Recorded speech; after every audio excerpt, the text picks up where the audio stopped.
Bom dia a todos. Hoje a ideia é falar sobre o tratamento de LLC. Faz tempo que eu procurei até para ver se a gente tinha uma aula recente, mas eu acho que faz tempo, então é bom que a gente atualiza aí, sobretudo os residentes, sobre o que tem de novo e qual que é o estado da arte nesse momento, né? Eu acho sempre importante, e não só para residente, mas para todo mundo. Eu acabei de vir do um congresso ibero-americano, Ibero-Emo, congresso ibero-americano lá no Paraguai. E uma das coisas que me chamou a atenção é que teve a sessão de LLC no final. Eles pediram para um residente apresentar dois casos, e aí cujo único motivo de tratamento dos dois pacientes tinha sido o que eles chamaram de uma hiperleucostose, porque os pacientes estavam com 200, 300 mil linfócitos, e aí sem nenhuma citopenia, sem nenhuma dessas sete aí indicações que estão dispostas nesse slide. Então, até uma situação delicada, né, que estava eu em um espanhol e os colegas querendo discutir, assim, o que, que nós normalmente fazemos numa situação desafiadora como aquela, e acho que isso mostra que é uma falta ainda de educação médica mesmo nessa área, né? Então, para todo mundo, a gente tem que ter uma crítica muito significativa que entre tratar, eles ter indicação de tratamento e realmente precisar de tratamento, ainda existe uma grande diferença. Então, essas são as indicações clássicas de tratamento que foram definidas no final dos anos 80 e depois nunca foi muito modificado ao longo do tempo. Então, é bem empírico, dá para entender que isso talvez se aplicasse a uma época que hoje a gente poderia ser mais crítico. De toda forma, as principais são a presença de linfonodomegalias, que não faz tanto sentido colocar esses 10 centímetros, seria uma linfonodomegalia sintomática, citopenias, que eles definiram um valor de corte específico, 10 de hemoglobina, 100 mil plaquetas, o que também parece muito arbitrário, né? Principalmente a plaqueta, você pensar uma pessoa com 90 mil, 80 mil, pode ficar anos com essa plaqueta com bastante segurança. Depois o 3, esplenomegalia sintomática, que está junto com linfonodomegalia, e costuma até andar junto ali, mas realmente tem que ser sintomático e não por exame de imagem, que é uma outra coisa que é comum, né? Muitos colegas pedem tomografia PET e acabam se induzindo ao tratar pelo fato de ter linfonodomegalias ou esplenomegalia só no exame de imagem. Então lembrem que até para os alunos de graduação, nosso ambulatório é bom porque o aluno vai lá, examina, põe a mão e de vez em quando você vê um aluno perguntando, mas não tem que fazer um ultrassom porque o baço está grande? Eu falei, o baço está grande que você acabou de sentir. Por que você vai fazer um ultrassom se você já sabe que ele está grande, né? Então, tem um exagero, talvez, de indicação de exame de imagem que também pode induzir ao erro. E depois essa é talvez a menos indicada das situações, que é pelo aumento de linfócitos ou a duplicação de linfócitos, que hoje praticamente todo especialista LLC não considera mais, muito menos um número X ou Y, como nesses casos lá do Paraguai. Então, não é uma situação mais que deve ser abordada. Depois, anemia ou citopenias autoimunes, né? Então, pode ser anemia hemolítica, pode ser PTI, pode ser a neoplasia pura de série vermelha, pode ser eventos como a gente já viu casos de pênfigo, de nefrites, quer dizer, alguma situação de um evento autoimune que seja refratário ao tratamento convencional.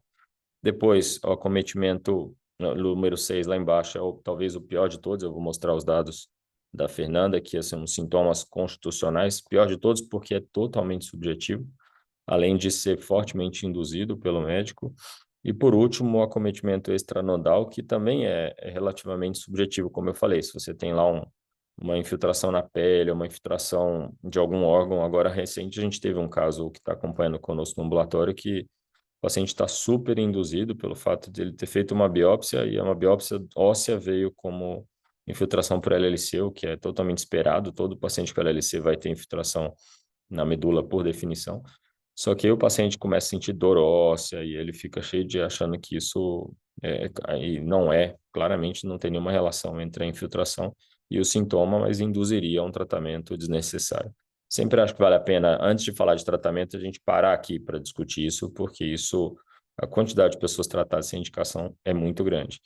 A gente tem o que a gente chamou de protocolo brasileiro, que é mais conservador. Então, basicamente, são todas essas críticas que eu falei para essas indicações. Então, citopenia, não ficar preso num número específico, sintomas constitucionais, tem que ter muita certeza e quase nunca a gente vai ver isso isoladamente. O paciente tem um hemograma ótimo e está com um monte de sintoma. A gente tem, inclusive, que tomar cuidado para buscar outros diagnósticos. Às vezes, o paciente está perdendo peso, e aí você vai ver ele tem um câncer de pâncreas, um câncer de intestino, ou ele tem uma doença infecciosa grave que possa estar subdiagnosticado. E a gente não considera, como eu falei, essas manifestações que não fazem sentido isoladamente, duplicação linfocitória e esses acometimentos extranodais. Então, o que foi a tese da Fernanda Moraes? Atualmente foi apresentada no passado no IRRA e está na revista para publicação. E a gente teve o privilégio de contar com a Jennifer Brown, que é a professora chefe da LLC do Harvard Medical School, do Dana-Farber, e ela entrou nesse trabalho para contribuir e trazer uma série de insights, então a gente espera que fortaleça essa publicação. Aí vamos ver qual vai ser a resposta da revista. Foram analisados 2.511 pacientes num período ali de mais de 14 anos de segmento, e do total dos pacientes, 1.404 tinham indicação de tratamento pelo aquele primeiro slide, então que seria aqueles critérios, como eu falei, antigos, mas que até hoje são os critérios que permanecem. E só 788 pacientes tinham critério quando a gente é mais conservador na indicação de tratamento. Então, a diferença entre os dois são 616 pacientes que não tinham critérios pelo nosso critério conservador e somente pelo clássico, vamos dizer. Aqui distribuindo entre as diversas indicações, em azul são os pacientes com indicação pelo grupo brasileiro e em laranja ali, desculpa, no total de indicações, o laranja é só pelo IWCLL e o verde pelo grupo brasileiro. Então, vocês veem algumas diferenças. Por exemplo, a adenomegalia, a gente considera bastante, citopenias também, então nas barras verdes ali. Então, quando a gente é muito conservador, quase sempre os pacientes vão ser tratados por essas duas indicações, ou citopenias progressivas, e aí o paciente chega em 10, e aí você espera um pouco, vê se continua caindo ou se estabiliza, e aí a gente tem feito dessa forma com bastante segurança. Ou quando tem linfonodos muito grandes que convencem. Muito incomum, como mostra esse gráfico, vocês veem quase não tem representatividade verde, e pacientes terem outras indicações como primárias, né? Então, quase sempre eles vão ter citopenias ou linfonodomegalias. Então, por um residente, um R3 está começando, como você não vai errar em LLC? O paciente que vai ter indicação de tratamento é por sintomas de linfonodos ou por citopenias significativas e progressivas. Fica bem mais fácil. Quando a gente analisa sobrevida, em função dessas diversas indicações de tratamento, vocês veem que sintoma constitucional tem prognósticos muito melhores. Esse é tempo para a primeira linha de tratamento. Então, são pacientes que, em geral, você não precisa tratar tão cedo. O paciente pode seguir acompanhando, enquanto que linfonodos e citopenias, a linha azul e vermelho, são os que tratam mais rápido. E ainda mais importante é a sobrevida global. Então, vocês veem que a sobrevida global de quem tratou, quem tinha indicação somente pelo IWCLL, ou seja, a indicação clássica, ela é próxima dos pacientes que não tinham indicação, enquanto o nosso critério, a nossa forma de abordar, ela é bem melhor preditor de prognóstico. Então, os pacientes que têm critério de tratamento da forma que a gente interpreta com mais clareza, são aqueles que têm pior prognóstico. Então, realmente, esse nosso critério, ele identifica melhor. E quando a gente separa por todas aquelas indicações que eu falei, vocês veem lá em cima, em azul é não ter indicação, e logo abaixo são sintomas constitucionais, ou seja, as curvas completamente sobrepostas. Sintomas constitucionais quase sempre são ou subjetivos ou induzidos pelo médico, então o paciente não está sentindo nada, o médico fica perguntando tanto se ele tem sudorese noturna, se ele tem perda de peso, e o paciente acaba se induzindo a ter sintomas que muitas vezes ele não. Mesma coisa para a linfocitose, como vocês veem ali, se ela for a única indicação, praticamente igual não ter indicação de tratamento. E enquanto que a adenomegalia, que é ali em preto, e as citopenias em vermelho, são claramente marcadores de doença e que devem ser encarados dessa forma. E aí essa curva foi o que deu mais até, vamos dizer, polêmica quando a gente apresenta esses dados internacionalmente, porque aconteceu um evento que é o contrário. Então, se a gente pega aqueles pacientes que não tinham indicação pelo nosso critério mais conservador, mas sim tinham indicação pelo critério mais liberal, que é esse critério internacional, vocês veem que pacientes tratados em vermelho, eles morreram mais do que os não tratados. Então, não só é seguro você ser conservador na indicação de tratamento, como pode ser que tratar quem não precise tratar, você até aumente a mortalidade nesse paciente. E desses pacientes ali na linha em vermelho, tem vários, muitos, a maioria, ou morreu de infecção, ou morreu de alguma toxicidade potencialmente ou certamente relacionada ao tratamento, incluindo infecção. Então, a gente tem que tomar muito cuidado, porque nessa de querer tratar um paciente, a gente pode estar, inclusive, diminuindo a expectativa de vida dele. Então, quando você tem que tratar isso, se aplica também para vários outros linfomas indolentes, que a LLC não deixa de ser um linfoma indolente. Então, sempre você tomar bastante cuidado de não tratar quem não precisa de tratamento. E a gente fez uma análise multivariada e mostrou que receber tratamento sem indicação é um dos fatores associados a pior sobrevida, junto com idade avançada e aumento de beta-2 microglobulina. Então, agora definimos que o paciente tem indicação de tratamento, ele cai naqueles critérios conservadores. Quais são os tratamentos atuais? Esse slide, ele basicamente registra o que hoje foram todas as bases de todos os estudos fase 3 que tem publicados em LLC. Então, basicamente, são estudos comparando o tratamento convencional, que era quimioimunoterapia, então FCR, bendamucina e clorambucil com anti-CD20, com os novos tratamentos, os tratamentos que a gente usa o termo terapias-alvo, terapias novas, que já não são tão novas, a gente já tem mais de 10 anos de mercado já, por exemplo, de ibrutinib, então já não é tão novo, mas que para o SUS Brasil ainda é bem novo e até hoje a gente ainda não tem. Então vamos aos estudos, né? O primeiro estudo, que foi vamos dizer, o que tornou como base para permitir usar esses medicamentos na primeira linha foi o estudo Resonate 2. O Resonate era o primeiro estudo, foi como sempre em medicina, né? Começa pela recaída, deu certo, vem para a primeira linha. Então, esse Resonate 2 foi usar ibrutinib, o inibidor de Bruton quinase, é um inibidor de receptor de linfócito B. Então, para os residentes que ainda não estão acostumados com essas classes, você basicamente com uma droga oral, você inibe o receptor do linfócito B e os linfócitos B, que são os doentes na LLC, param de proliferar. Então, à esquerda, o Resonate 2 mostrou que ibrutinib era muito superior a clorambucil em pacientes idosos com LLC. Então, eram os não candidatos à quimio intensiva. E à direita, nessa mesma população de pacientes idosos, ele foi também superior a um outro esquema mais potente, que é bendamucina e rituximab. Então, vocês veem que a diferença não é tão grande como a esquerda, mas ainda assim é uma diferença enorme. Então, hoje, desde esses dados, é considerado melhor você fazer terapia com inibidor de receptor de linfócito B do que quimioterapia.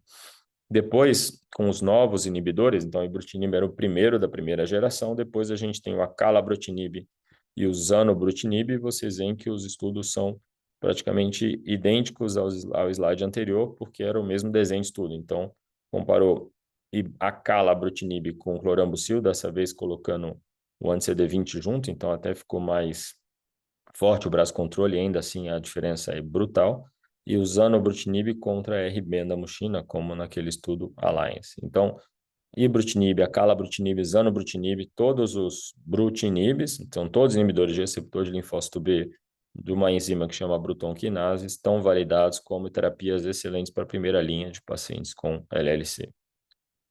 E aí a questão de colocar ou não um anti-CD20 junto com essas drogas orais foi testada em alguns estudos, então naquele Alliance não fez nenhuma diferença, então ibrutinib com ou sem rituximab não faz diferença. E à direita um estudo em pacientes jovens, que é ibrutinib com Ritux contra FCR, que era a terapia mais potente que existia para LLC, então em pacientes que tenham menos de 65 anos, também mostrando a superioridade do ibrutinib, nesse caso testado junto com rituximab. Depois, para o ibrutinib associado a um outro anti-CD20 mais potente, que é o binotuzumab, testado também com o estudo Illuminate, e o acalabrutinib também com o binotuzumab, testado no estudo que chama Elevate, mostrando também a superioridade. Esse estudo Elevate foi o único que mostrou diferença entre acrescentar ou não o binotuzumab a um inibidor de Bruton quinase. Então, por esse motivo, quem defende a terapia contínua com inibidor de Bruton quinase deveria considerar que a melhor associação é a acalabrutinib ou binotuzumab, ainda que a gente deva lembrar que a gente está falando de pacientes idosos e acrescentar o anti-CD20, que é o imunossupressor, que reduz a produção de linfócitos, de anticorpos pelos linfócitos B. Em um paciente que já está usando um inibidor de receptor de linfócito B, você está, de certa forma, aumentando a imunossupressão dessa população, que na maior parte das vezes são idosos, comórbidos e que podem morrer mais de infecção do que da LLC. E agora, a nova classe aqui que eu vou falar, que já também não tão nova, mas nova para essa apresentação, são os inibidores de BCL2. Então, o BCL2, a gente tem o venetoclax, que é indutor de apoptose. Então, no momento que você inibe o que estava inibido a apoptose, você libera a apoptose dos linfócitos B. E, estranhamente, a gente esperava, desde a origem desses medicamentos, que eles iam ser a droga de escolha no linfoma folicular, que é uma doença que tem por base alteração nessa via. E, na verdade, a grande doença que teve maior benefício dentre as linfoproliferativas foi a LLC.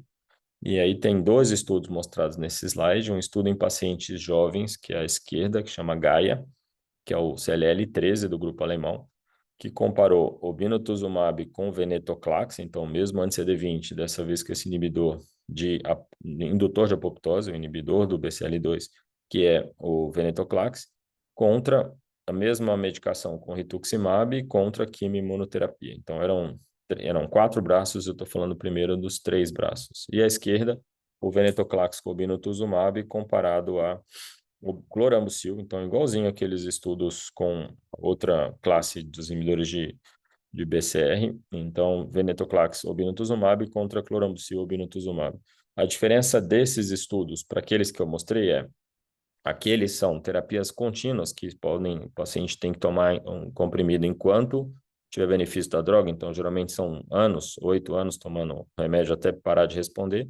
E aqui o estudo compara 1 ano de clorambucil com 1 ano de venetoclax, até um pouco menos, porque o venetoclax ele começa só no final do primeiro mês. Então, vamos dizer, 11 meses de um tratamento oral finito contra 1 ano de um tratamento oral finito. Então, é uma outra forma de abordar. Por isso, a gente tem que tomar cuidado quando interpreta os resultados, porque são maneiras diferentes de tratar.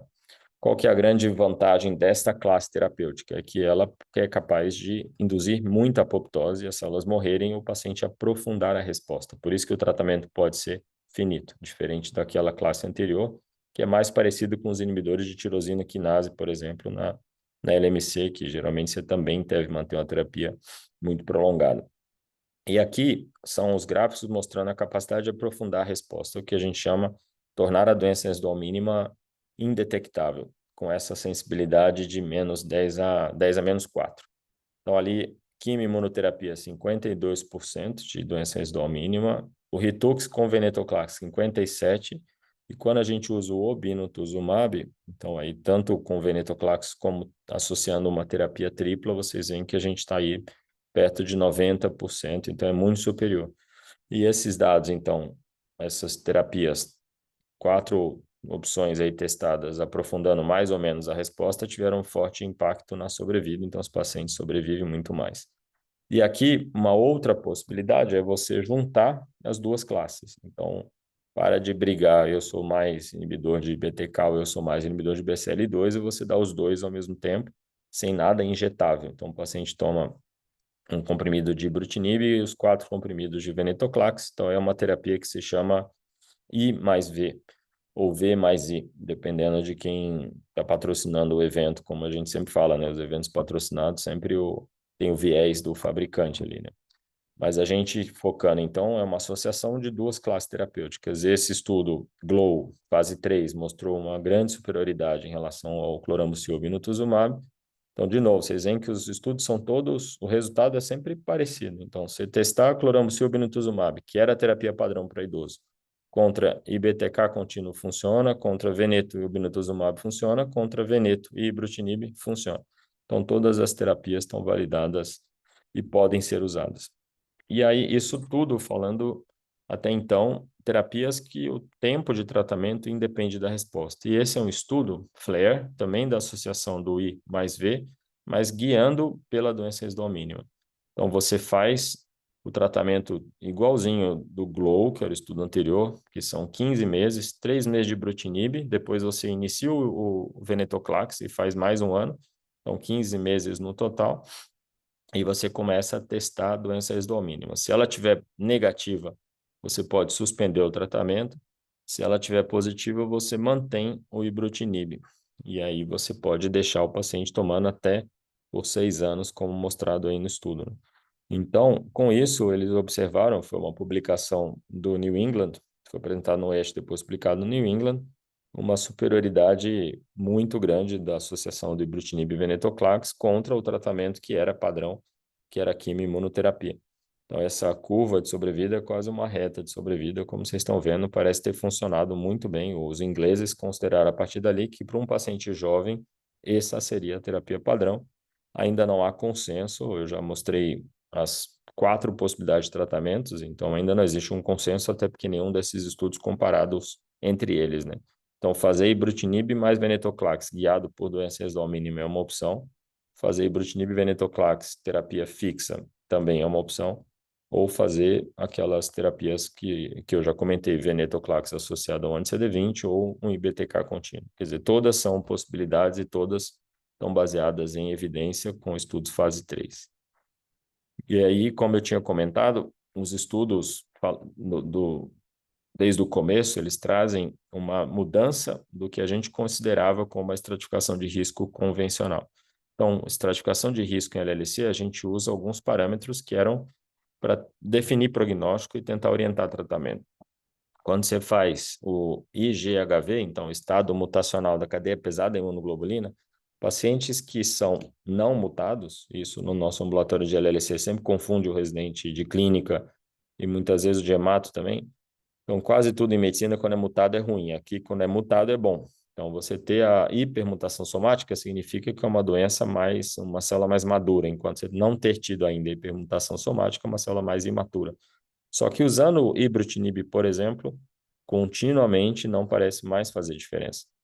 E aqui no estudo, quando faz ibrutinib com obinutuzumab, aí já ainda parece fazer alguma diferença, então não são todos os estudos que mostram não fazer diferença, e quando você faz terapias finitas, também parece fazer diferença. Os não mutados recidivam mais rápido e podem precisar de tratamento mais rápido. A interpretação correta desses dados é o IGHV, estado mutacional não mutado, é uma doença biologicamente pior do que o IGHV mutado. Então, se você vai fazer terapia contínua ou terapia finita, a decisão não é baseada nisso. Você deve ter a compreensão de que é uma doença de pior prognóstico e, por definição, ela vai recidivar qualquer que seja o tratamento que você faça. Para o estudo FLAIR, foi a mesma coisa. Então, vocês veem com aí em cima o não mutado, ele vai bem com I mais V, mas vai muito mal com quimio-imuno, entre aspas, né? Muito mal quando a gente pensa que são ali 5 anos de acompanhamento. Então, a maior parte dos pacientes trata uma vez e vai ficar bastante tempo sem precisar tratar, mas é muito pior. Então, mostrando mais, como eu falei, o conceito de que é uma doença de pior prognóstico e parece que se você faz essas estratégias de tratamentos mais prolongados, pelo menos você posterga a necessidade de um tratamento posterior. Não ainda obrigatoriamente seja indicado fazer terapias mais longas, você só precisa entender a biologia da doença. Quando a gente fala na deleção do 17p ou na mutação do TP53, ou as duas coisas juntas, né, só para contextualizar, existe a possibilidade de você ver por ficha perda do braço curto do cromossomo 17, existe a possibilidade de você fazer o teste da mutação do gene TP53. Alguns pacientes têm só a deleção sem ter mutação, outros pacientes têm só a mutação sem ter a deleção e outros têm as duas coisas. Todas são de mau prognóstico, mas quando você tem a soma das duas é pior prognóstico. Então, esses estudos a gente também tem que tomar cuidado porque eles colocam todos no mesmo balaio de gato e eles não são todos iguais. Então, aqui mostrando com terapias contínuas, parece, pelo menos um segmento de curto prazo, parece corrigir esse fator de mau prognóstico. Quando você olha zanubrutinib, também curvas de sobrevida muito altas, que nem sugerem que essas populações sejam de pior prognóstico. E quando você analisa a terapia finita de 1 ano, que é o caso do CLL14, depois de ali vocês olharem à direita, né, o tempo para sobrevida livre de progressão, o tempo para o paciente voltar a progredir é de 49 meses. Então, é pior do que terapia contínua, mas lembrem que não são coisas comparáveis. A gente está falando de um paciente que toma 1 ano de tratamento, depois pode ficar 4 anos sem tratar e depois tratar de novo com esse mesmo tratamento, ou a gente está falando de pacientes que tenham uma ou pacientes que tenham que ficar continuamente tomando remédio. Então, as duas coisas não são comparáveis, são coisas diferentes e estão validadas, elas podem ser usadas nos dois contextos.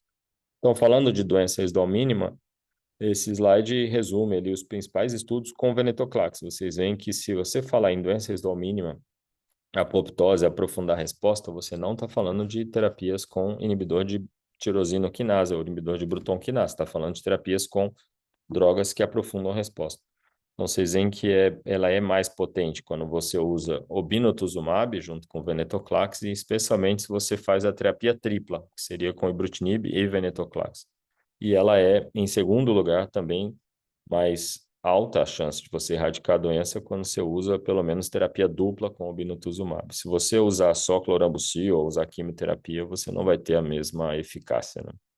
E os dados aqui do CLL14 mostraram que não só você é capaz de aprofundar a resposta, mas quanto mais profunda a resposta, melhor o prognóstico. Então, ali em azul, os pacientes que aprofundaram até -6, eles têm uma sobrevida muito longa, está bem distante deles terem critério de necessidade de próximo tratamento. Vocês veem que está ainda acima de 80% de sobrevida depois de 5 anos, enquanto que os pacientes que têm a doença residual positiva ali a partir do final do tratamento, eles evoluem mais rapidamente. Então, é um excelente marcador substituto, ou surrogate marker, para sobrevida. E agora, no ASH do ano passado e também no New England, no final do ano passado, foi apresentado o estudo do Amplify. Então, considerando a calabrutinib no lugar do ibrutinib, então fazendo também a associação das duas classes de inibidor de BTK com inibidor de BCL2. É um estudo que fez 14 meses de acalaveneto ou 14 meses de acalaveneto com obinutuzumab, que é o anti-CD20, comparando com um tratamento padrão de quimioimunoterapia. E o estudo mostrou que o acalabrutinib, venetoclax, ou acalabrutinib, venetoclax e obinutuzumab, quer dizer, tanto a terapia tripla como a terapia dupla tiveram excelente prognóstico, uma excelente taxa de resposta superior à quimioterapia, mas por conta, especialmente da pandemia de Covid, a terapia tripla foi mais tóxica.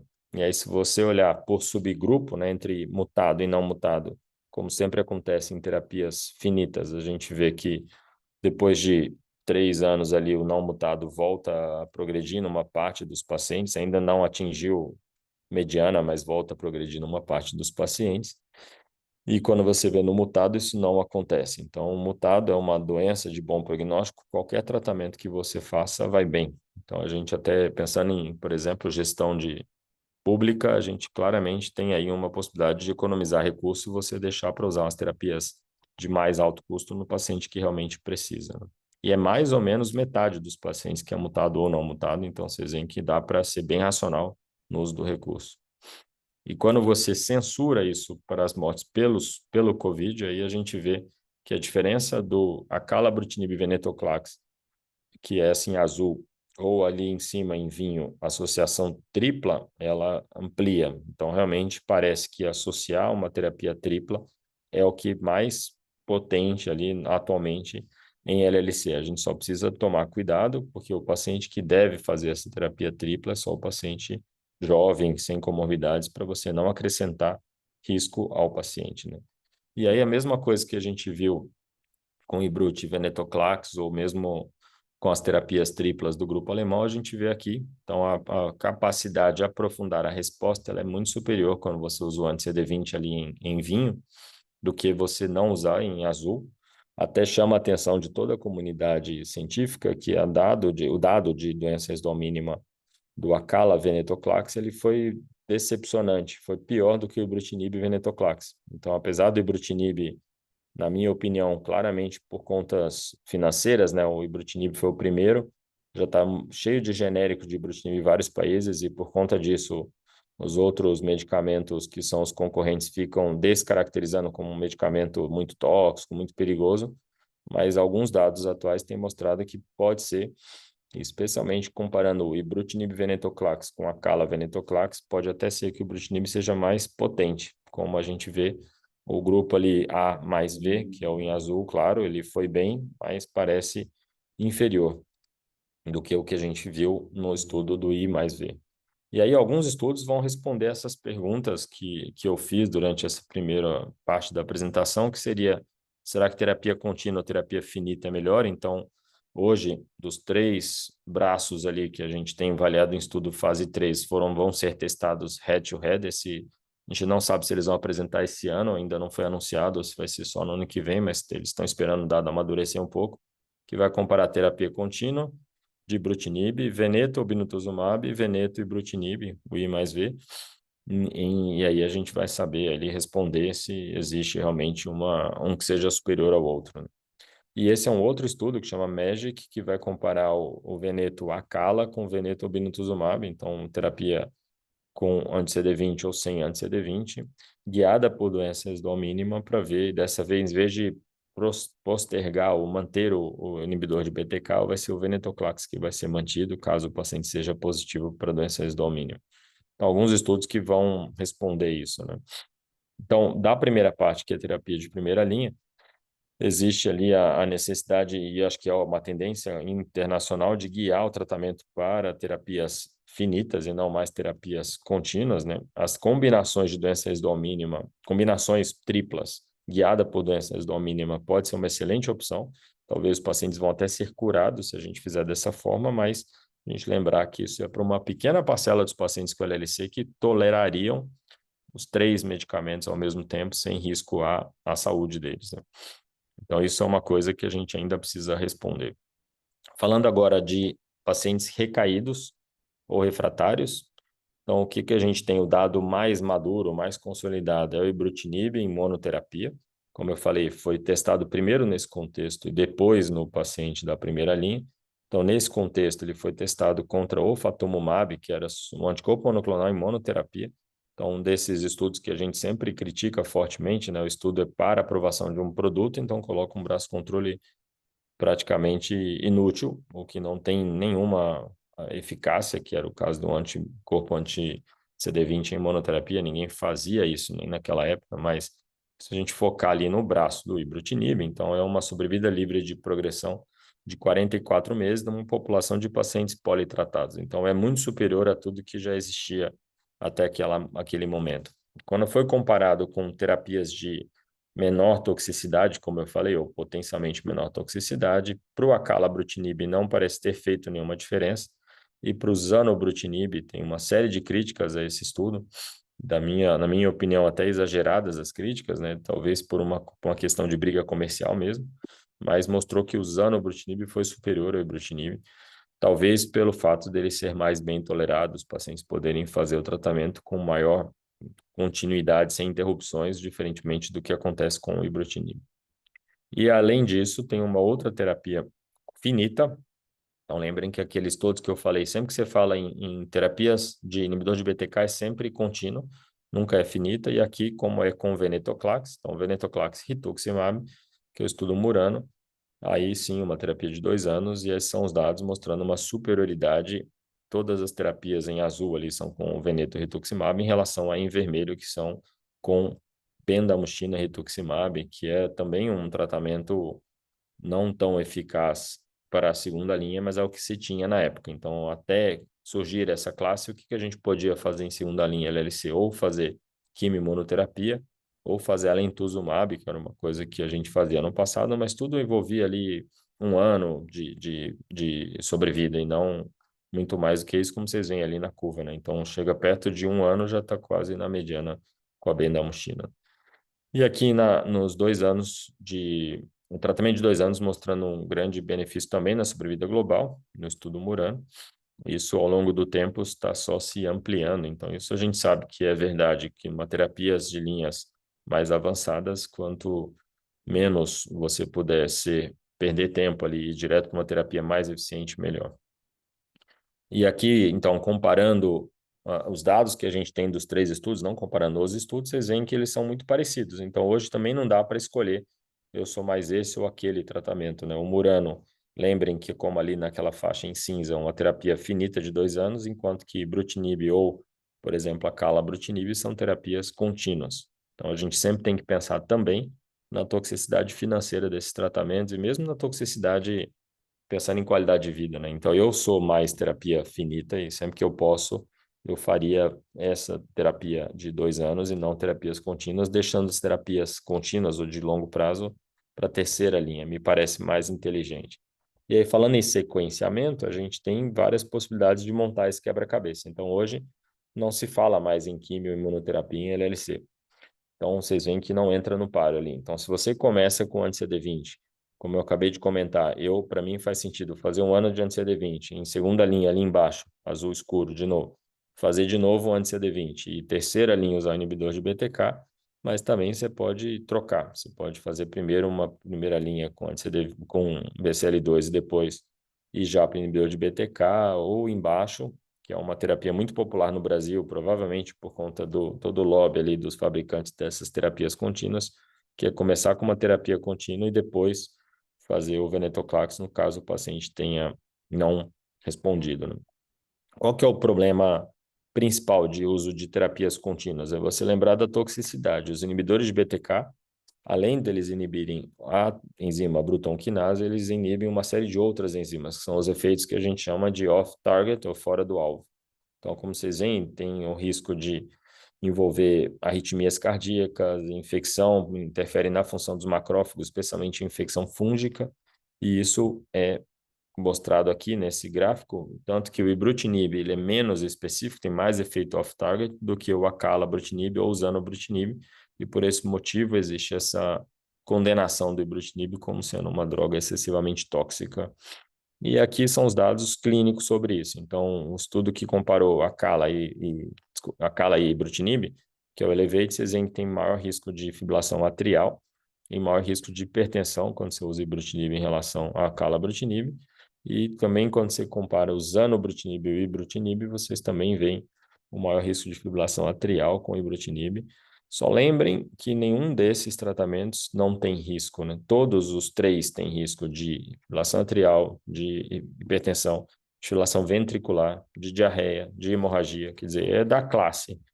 Aqui, por exemplo, mostrando o risco de morte súbita. Então, o ibrutinib, vocês veem ali o número de eventos, 596 contra 48 previstos, e o acalabrutinib também quase 400 contra 48 previstos. Então, os dois são claramente tóxicos, os três, né?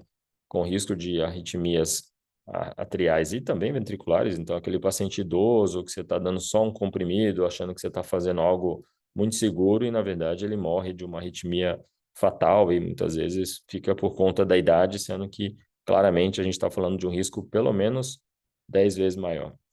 Quando a gente fala nos outros efeitos, aí vocês veem também maior risco de sangramento com ibrutinib em relação ao acala, maior risco de diarreia, maior frequência de artralgia.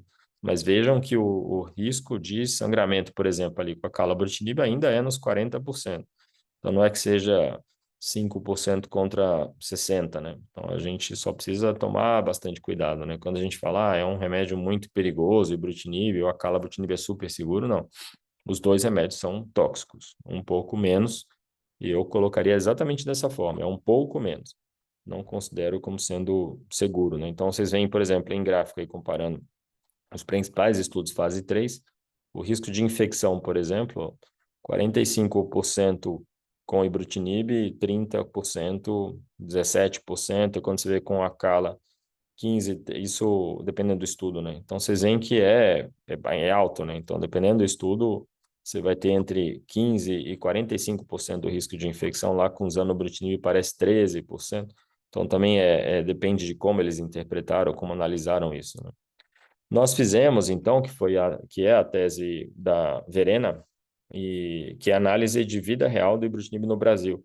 Então, a Verena está estudando, a gente também mandou para publicação, está também na revista agora, esperando a análise dos revisores, mas foi uma compilação de 220 pacientes de 27 centros, e o ibrutinib foi usado em primeira linha em 21%, em segunda linha em 41%. Então, mais de 60% dos pacientes usaram de forma mais precoce. E aí tem a mutação TP53 presente em 22% dos casos e o IgHV não mutado em 58%. Então, uma população bem padrão de misturando várias linhas de tratamento. O que foi observado, 56% dos pacientes tiveram alguma toxicidade. Então, bem parecido com o que é do estudo clínico mesmo, confirmou o estudo clínico. Infecção, por exemplo, como vocês viram naquele gráfico que era de 15% a 40%, foi 27%. Toxicidade cardíaca, 7% e fibrilação atrial, 6%. E a duração do tratamento, então, vocês veem como é é enganoso, entre aspas, né, a gente falar em terapia contínua, porque a mediana de tempo de tratamento foram só 28 meses, porque 54% das pessoas interromperam o ibrutinib, em maior parte das vezes por toxicidade. Mas a sobrevida livre de progressão também é parecida com os estudos, está ali próxima a 60%, e ela é quase 70% na primeira linha e 50%, primeira, segunda, e 50% nas linhas mais precoces, né? E aí vocês veem a sobrevida global impactada por infecção. Então, as principais causas de morte foram infecção, 61%, sendo 13 mortes por Covid. Desses, 9 estavam usando ibrutinib na época e vários também, 7% complicações cardíacas. A gente analisando os pacientes que pararam de vir no ambulatório, você vai procurar, a gente fez um trabalho muito árduo de ficar buscando óbito, aí você descobre no Cadastro Nacional de Falecidos, entre em contato com a família ou entre em contato com o hospital para descobrir no lugar onde o paciente faleceu até chegar no dado. E realmente a gente até se assustou com o número de pessoas que morreram subitamente. Aqui são as curvas de sobrevida, livre de progressão, então entre a primeira e a segunda linha, e aí a direita com ou sem 17P, mostrando que as duas coisas têm impacto na sobrevida livre de progressão. Então, falando da outra classe, que é o venetoclax, existe o risco da lise tumoral e o risco da neutropenia. A gente valoriza muito mais o risco da lise tumoral. Você tem que tomar muito cuidado no começo do tratamento, porque é uma droga muito potente. A gente usa 1/20 da dose que a gente chega no final. Então, começa com 20 miligramas para uma dose final de 400. E ainda assim, os pacientes têm que ser muito de perto monitorados para garantir a segurança desse tratamento.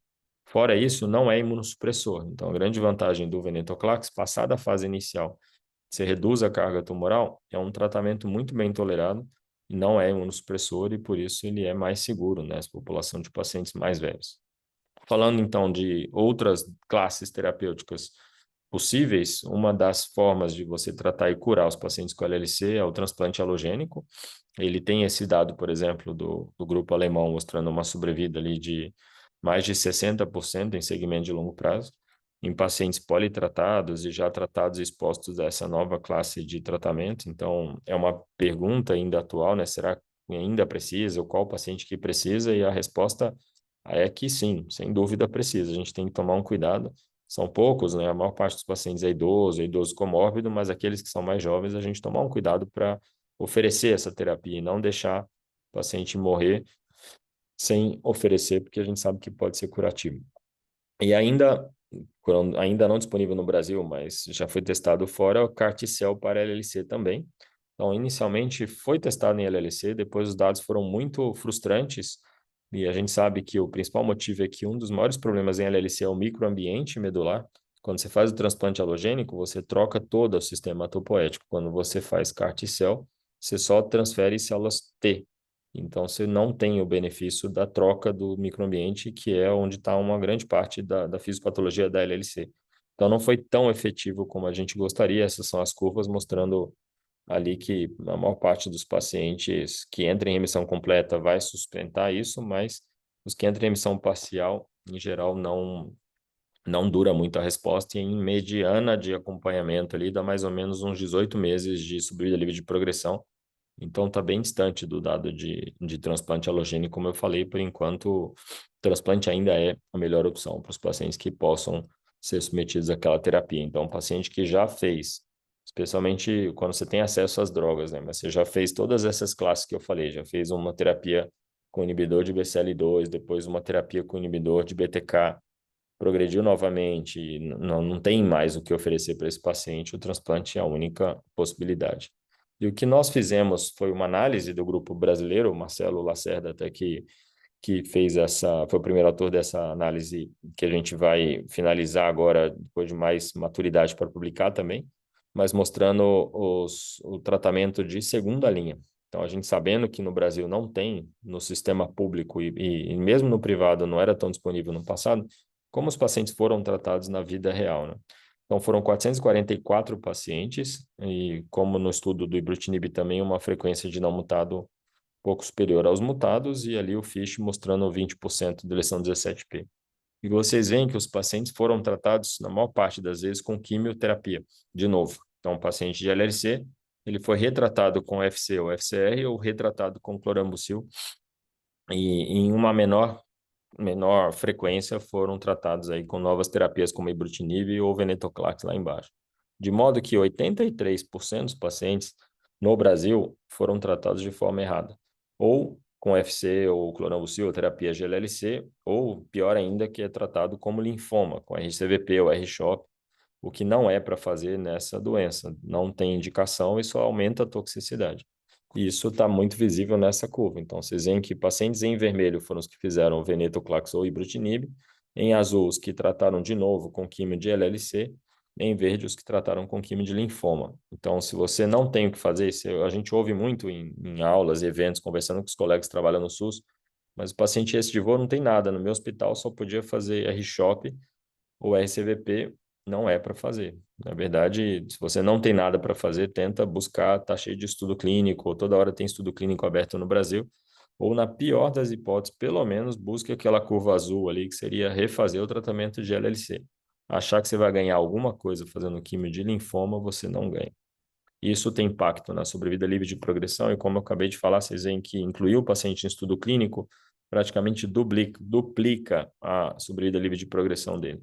E na sobrevida global, chega a ser quase criminoso, a gente está falando de 80% quando eles fazem essas terapias novas, contra 50% se você trata como linfoma. Então, na melhor das intenções, a gente muitas vezes se vê o tanto que impacta fortemente num pior prognóstico você tratar esses pacientes com químio de linfoma.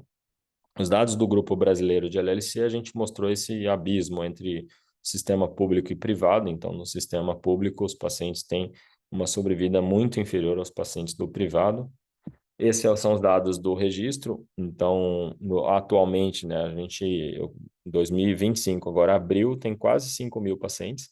Faltam só 7 para completar 5.000 pacientes. E a maior parte dos pacientes vem do sistema público, como é na população brasileira. Então, dá próximo a 75% dos pacientes do registro estão no sistema público, e no Brasil é mais ou menos a distribuição da população. O que está mal representado ainda é a região norte, nordeste e centro-oeste, que populacionalmente, especialmente o nordeste, que é bem populoso, deveria estar bem mais representado no registro, e está ainda bem pouco representado. Então, a gente tem agora, a Fernanda está lá na Paraíba e vai começar a fazer essa função de gerente de dados dos pacientes lá da região também, para conseguir mais dados, né?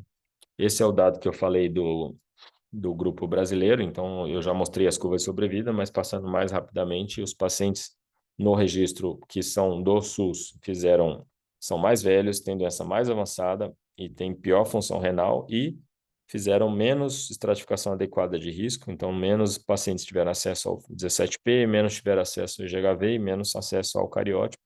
E, além disso, os tratamentos foram muito diferentes.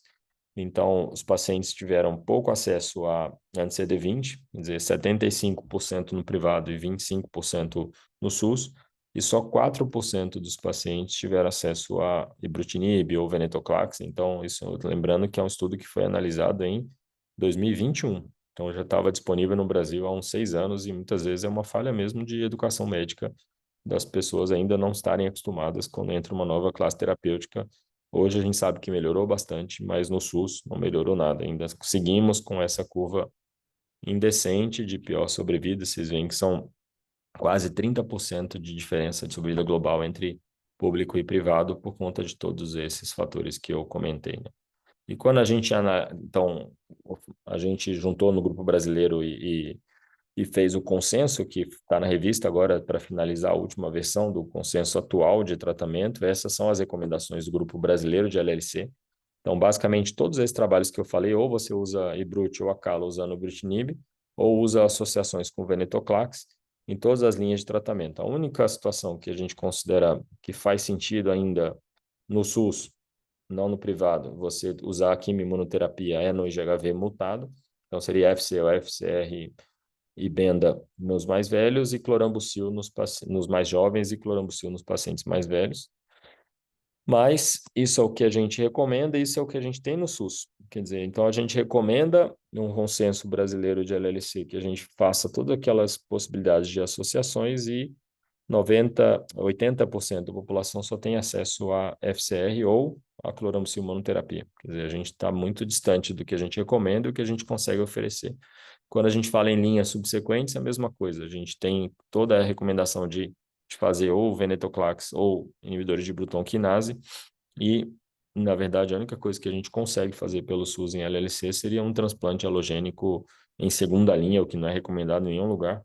Então, a gente tem realmente um problema gigantesco. A BHH tem feito um trabalho grande de equidade, tentando tornar isso claro para os gestores e até a gente recentemente teve uma visita lá da BHH no Ministério da Saúde para poder ver se com essas curvas a gente sensibiliza e mostra que há necessidade de incorporar esses novos agentes no sistema único, porque senão a gente vai continuar lidando com uma mortalidade infinitamente superior no SUS do que no privado, né?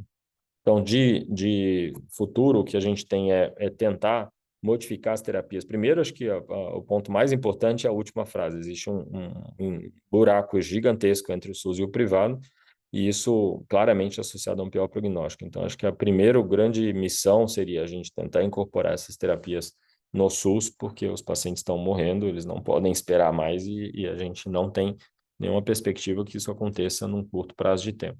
Depois, num contexto de acesso, então, quando você está no setor privado, é buscar qual que vai ser realmente o caminho mais inteligente, que seria orientar por doença residual mínima, e acho que especialmente só para os pacientes mais jovens, e muitas vezes fazer terapias duplas ou triplas em função de estratificações diferenciadas de risco. E, acima de tudo, na segunda linha em diante, não existe nenhum papel para quimioterapia, e aí é onde a gente tem que fazer muito claro qual é a sua sequência ideal de tratamento. Não é nunca vocês devem iniciar um tratamento em LLC sem pensar qual vai ser a linha subsequente, porque uma está claramente impactando na próxima, né? Então, isso é o fim aqui da apresentação. Esse é o registro brasileiro de LLC. Ali a foto foi do EMA, do grupo brasileiro, na última reunião que a gente fez, e também agradecer ao trabalho de todo o pessoal do grupo brasileiro de LLC e de todos os centros e de todo mundo que manda os dados que são importantes para gerar esse tipo de dado de vida real que eu mostrei ao longo da apresentação aí. Muito obrigado e eu estou à disposição para perguntas aí.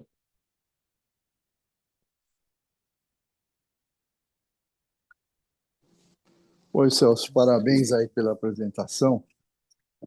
Realmente são duas coisas bem distintas, né? O esforço de todos. Até quero aproveitar a oportunidade para parabenizar também a professora Miyoko, né? Que Sim, teve um esforço muito grande, até com ataques pessoais, né? Por pessoas que são, às vezes, indiferentes a esses trabalhos de equipe, de grupo. Então, ela realmente teve uma participação muito importante, isso vale a pena destacar. E, como você disse no final, o esforço da BHH também para colaborar nesse sentido. E depois esse contraste que você coloca, né? Uma tristeza para a gente ver essa corrupção no país, né? Com gasto, com roubo de dinheiro desenfreado, enquanto os nossos pacientes do SUS morrem mais precocemente. Isso é muito triste. Mas isso é uma batalha de quem faz serviço público, de quem faz universidade, é sempre procurar o melhor e conquistar. Então, por isso, parabéns. Mas eu tenho agora diretamente algumas questões, porque é sempre difícil, né, quando a gente fala em registro ou então estudos brasileiros, e você colocou bem, que normalmente a gente está falando mais de regiões do que do Brasil como um todo, né? Você destacou isso muito bem. Essa região do Norte e Nordeste, eu acho até por talvez não engajamento, e então faz muito bem vocês de tentar conquistar os colegas lá para entrar nesse processo. Agora, outra coisa é ao longo do tempo, né? Vocês chegaram a fazer alguma análise de faixas de tempo, que é de aqueles indivíduos que foram colocados e tratados, vamos dizer, há 8 anos, 10 anos, etc., versus os que foram mais recentemente? Porque, de outra maneira, a gente teria que fazer, talvez, não sei, pode ser que tenha sido feito, algumas meta-análises aí, porque nós temos outros fatores de confusão na morte, ou pelo menos na evolução, né? Que implica outros cânceres, como você falou, né? A questão do cigarro, a questão do diabetes, a hipertensão, doença cardíaca e assim por diante. Você quer comentar um pouco sobre isso? Eu não quero me estender muito para deixar o pessoal falar. Obrigado, Celso. Sim, sim. Não, obrigado pela pergunta. A gente fez sim essa algumas vezes, né? Quando logo que começou o registro, a gente tentou olhar ao longo do tempo, né? E faz uma diferença enorme, realmente, né? Porque a gente sabe que até 2008 ali nem tinha padronização de tratamento de LLC, de 2008 a 2015 estava bem padronizado o uso de quimioimunoterapia, a partir de 2015 essas novas drogas. Então, toda vez que a gente tem feito os registros, a gente tem estratificado por épocas, porque faz diferença, assim. E acho que isso tem a ver, inclusive, todos os dados de estudo clínico em LLC são fortemente impactados pelo Covid também, então isso atrapalha muito, né? Você vê que foi um buraco ali, uma população de pacientes idosos, né? Então foram um dos que mais sofreram, acho que das doenças que mais impactaram em qualquer coisa de estudo clínico foi naquele período, que é um período longo, né? Se você for olhar, são 2 anos, pelo menos, ali de impacto mais forte, né? Então, toda vez que a gente analisa, a gente tem tentado estratificar e a gente tem visto uma melhora significativa no privado. No SUS não faz diferença, porque nada evoluiu, né? Se a gente for olhar, a gente trata a diferença, a única diferença que surgiu e que a gente comemora como se fosse um grande ganho, e acho que não tira o mérito da gente comemorar qualquer ganho, mas foi a incorporação do rituximab, que foi uma coisa que está incorporado desde que saiu o CLL-8, antes, 2007, 2008, no Brasil ele só chegou para a LLC em 2023, né? Então a gente demorou quase 20 anos ou 16 anos para, mas ainda não aparece que tenha impactado muito, porque se olhar o impacto do rituximab em LLC é só na primeira linha e não é tão grande.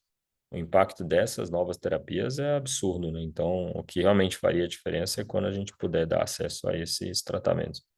Mas, por enquanto, a gente ainda está muito precisando evoluir bastante, né? Ô, Celso, nessa linha aí, você está falando da chegada do rituximab esse tempo todo, mas comparado com esses novos tratamentos. Qual é a ordem de grandeza de diferença de custo disso? Então, esse é o maior problema, né? Porque o Glaciano e o Jorge foram lá para o ibrutinib, a Janssen submeteu para incorporação na Conitec para entrar no SUS. E aí, quando teve todo o processo, a Conitec favorável à incorporação e foi discutir o preço, a Janssen estava cobrando praticamente o mesmo preço que eles cobram no privado, que era algo como 30, 40 mil reais por mês de tratamento com ibrutinib, que é um negócio para o SUS Brasil. A gente sabe que dinheiro tem, né? Acho que isso ninguém Sim, tem mas dúvida. Não. desculpa, em relação ao rituximab, qual é a diferença? Ah, do Ritux só. Achei que você estava falando você diz um tratamento com Ritux Não, a versus. comparação, por exemplo, do ibrutinib que você falou versus o Isso, rituximab. não, então, por isso, é um abismo, por isso que eu estou dizendo, 30 mil por mês, e como é uma terapia contínua, né, então ele custaria ali uns 400 mil por ano. O Rituximab, como tem genérico, biosimilares, né, não é genérico do Rituximab, eles estão custando menos de R$ 1.000 por aplicação. Então, na verdade, se você for olhar um FCR, custa uns 2, 3 mil vezes 6. Se você o FC, se você coloca o Ritux, aumenta ali mais uns 2 mil, então vamos dizer uns 4 mil vezes 6, dá uns 25 mil, 30 mil um tratamento. E Ibrutinib é por mês esse tratamento. Então, por exemplo, o obinutuzumab, que é muito melhor do que o rituximab, eu fui conversar com a Jaqueline, o Nassimi, para falar porque eu me sinto desconfortável sabendo que tem um remédio que é muito melhor do que o outro, né? Só que o obinutuzumab também está custando mais ou menos uns 15 mil por ciclo, e o primeiro ciclo tem 3 aplicações, então só no primeiro ciclo dá uns 45, depois mais 5, e vai dar dá uns 100 mil de obinutuzumab, sendo que sem obinutuzumab você economizaria 70 mil reais, né? Então, é muito mais caro. Os inibidores de Bruton quinase e o inibidor de BCL2 realmente tem que ser, na minha visão, teria que ser parecido com o que foi no programa de HIV, né? O Brasil teria que liderar isso, produzir isso, ou pelo menos comprar de fontes mais baratas do que a gente imaginar que a gente vai conseguir incorporar esses das grandes marcas, né? É muito caro, realmente. Eu acho que não, você não vê um movimento dessas grandes indústrias para querer. Até os ingleses comentaram isso uma vez conosco, né, numa reunião que a gente fez, acho que foi no ASH ou no IRA. O pessoal falou no NHS lá na, na- no SUS deles, o ibrutinib é acho que é 8 vezes mais barato do que no privado. E no Brasil, a Janssen ofereceu o mesmo preço que oferecia no privado, ou um pouco menos, quer dizer, é muito diferente. Aí ele até colocou vocês que não podem deixar, vocês têm que brigar para ficar mais barato e tal. Mas é isso, acho que a ordem de grandeza, não sei se eu respondi a sua pergunta, mas é essa, né? Não respondeu, obrigado. É uma ordem E meio.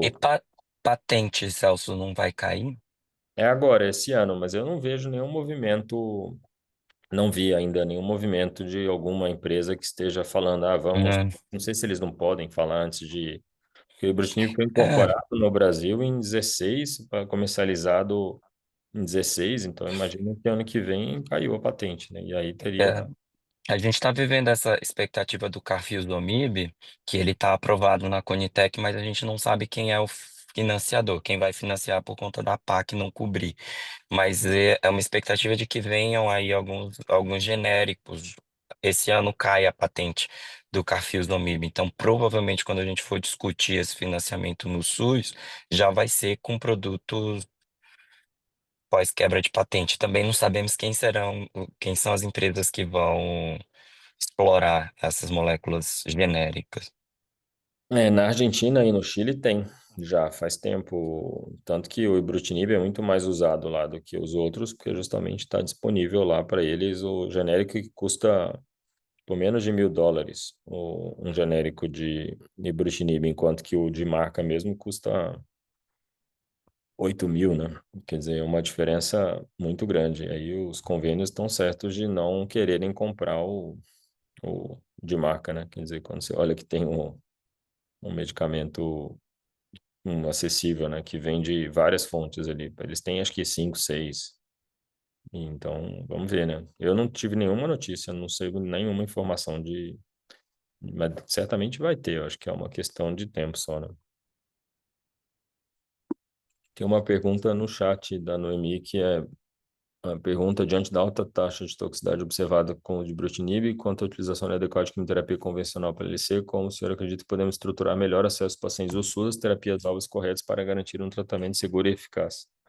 Então, eu gostaria de ter uma resposta, Noemi, para essa pergunta, porque a gente, como eu falei, eu acho que eu não vejo outra alternativa que não seja incorporar qualquer um deles, né? Acho que é uma questão que, acho que, na minha opinião, um país como o nosso, continental, tinha que oferecer, mesmo que não fosse genérico, né? Quando você olha, que a gente sabe a quantidade de desperdício de recurso na saúde que tem, se você pensar, se for bem indicado, que acho que é o maior desafio é ter no SUS esses remédios e a gente ter médicos bem treinados no SUS para indicar para quem tem indicação. O que mais me preocupa é o fato de a gente deixar isso disponível e como eu mostrei no começo, por isso que eu achei que é tão importante mostrar indicação de tratamento, né? No começo que nem todo paciente tem indicação de receber tratamento, né? Então, se a gente fizesse de uma forma racional, a minoria dos pacientes ia precisar tratamento, mas ia ter tratamento para quem tem indicação. Então, eu acho que uma coisa é trabalhar a educação para saber o paciente que realmente se beneficia e depois a gente brigar e aí a sociedade, todo mundo para conseguir incorporar isso, né? Pelo menos eu não vejo nenhuma necessidade de ter mais do que um. Para mim, teria que ser um dos três inibidores de BTK e o venetoclax, que resolvia a nossa vida. Além, que eu acho que é outra coisa que ajuda muito, e a gente, graças a Deus, está fazendo muito isso no nosso ambulatório de LLC, é mandar os pacientes para estudo clínico. Acho que desde o começo do ano passado, a gente praticamente não deixou de considerar todo paciente que passa é um candidato a estudo clínico, a gente tem conseguido mandar os pacientes e desonera o SUS e ainda beneficia o estudo e o paciente. Então, acho que é um ponto para a gente evoluir, né? Dá para até melhorar. O único ponto são os pacientes cheios de comorbidade que são sempre excluídos do estudo clínico. Esses são os mais que não têm acesso a nada, né? Feito. Acho que é isso. Acho que a gente já está com a hora avançada, né? Isso aí. Agra- Agradecer, Celso, parabéns pela explicação. Eu que E agradeço. Boa semana aí para todo mundo. uma boa semana aí para todo mundo. Vocês vão Obrigado, boa ficar semana. Não, Agora até continuamos aula de. aqui no link. Continuamos aqui no mesmo link. Obrigado. Tá Abraço, bom, senhor. perfeito. Até mais, estudante. Tchau, tchau. Tchau, tchau. Vou colocar no seu nome, Dante, Ok.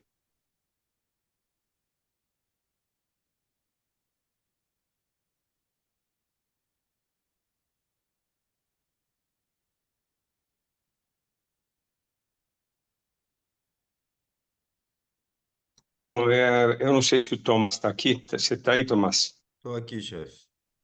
Beleza, então tá. Bom, nós vamos então agora para a aula da hemoterapia e hoje o Tomás vai falar para nós um pouco sobre os tratamentos de anemia falciforme e, óbvio, o suporte transfusional em relação à anemia falciforme. Então, pode começar, a gente já está um pouco atrasado, pode começar. Obrigado, Tomás. Bom, obrigado, chefe. Bom dia, primeiramente. Hoje vamos falar, como foi dito aí, sobre suporte transfusional no paciente falciforme. Meu nome é Thomas, sou R3 do, do programa de hematologia e hemoterapia. Bom, a gente vai começar aqui trazendo um caso clínico, né? O paciente GLS, 19 anos. O paciente deu entrada para nós aí no contexto de dor torácica e lombar há mais ou menos um dia. Ele é um paciente que tem antecedente de anemia falciforme, faz segmento aqui conosco no serviço, aí com um HB basal em torno de 9. Ele também tem de intercorrências prévias, um histórico aí de TVC e um AVC também em abril de 2021.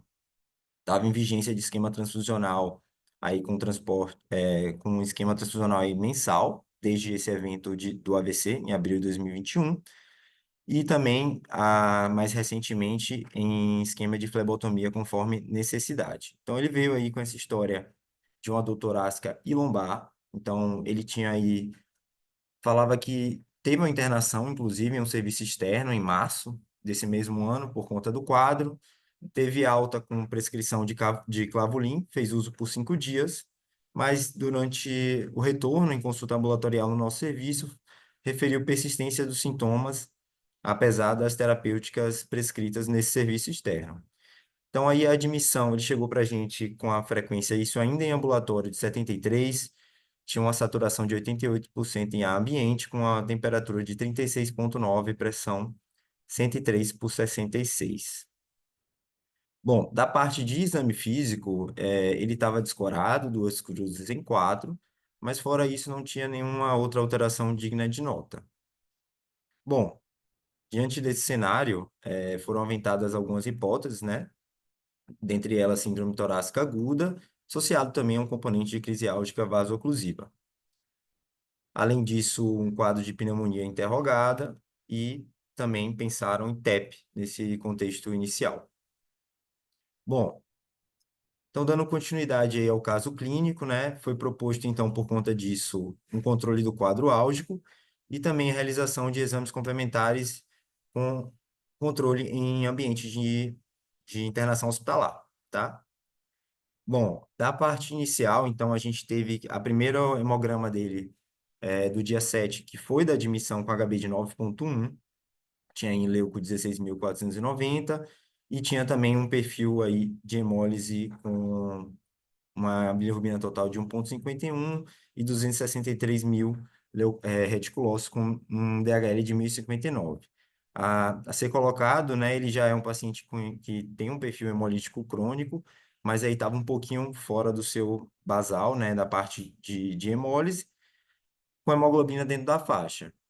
Durante a evolução aí nesse ambiente de terapia de internação hospitalar, teve uma queda de hemoglobina aí de 9,1 para 7,8, sem muitas outras alterações das outras partes, e por conta disso foi proposto então um suporte transfusional com um concentrado de hemácias, fenotipado filtrado e vigilância clínica, né?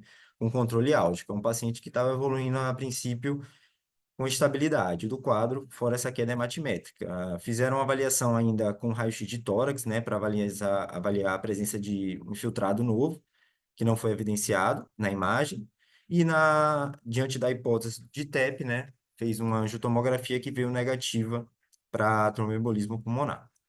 Bom, só que durante a evolução, na madrugada aí do dia 9 do 4, o paciente acabou evoluindo aí com um rebaixamento do nível de consciência, um desvio de rima, e uma hipoestesia hemiplegia de mídia esquerdo.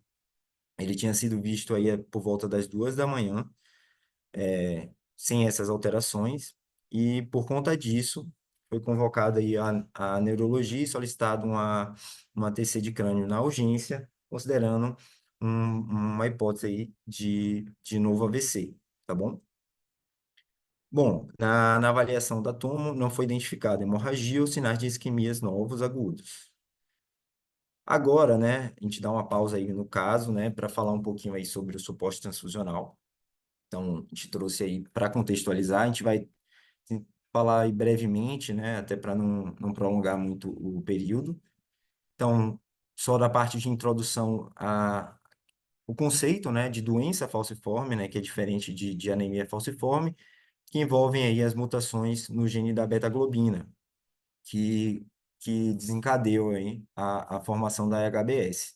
No caso da anemia falciforme, né, a forma mais severa, a homozigose dessa mutação, né, no sexto códon, gera aquela substituição famosa da beta-globina, desculpa, do glutamato pela valina. E isso, né, tende a gerar toda a fisiopatologia que envolve as intercorrências causadas pela anemia falciforme, que resultam, né, dessa polimerização da hemácia diante dessa mutação. Então, todo o ambiente de hipóxia, acidose, então gera uma variação aí de polimerização, formando a HBS, falcização, e por consequência aí vasoclusão com também todos os outros componentes de comprometimento, né, de transporte de oxigênio tecidual.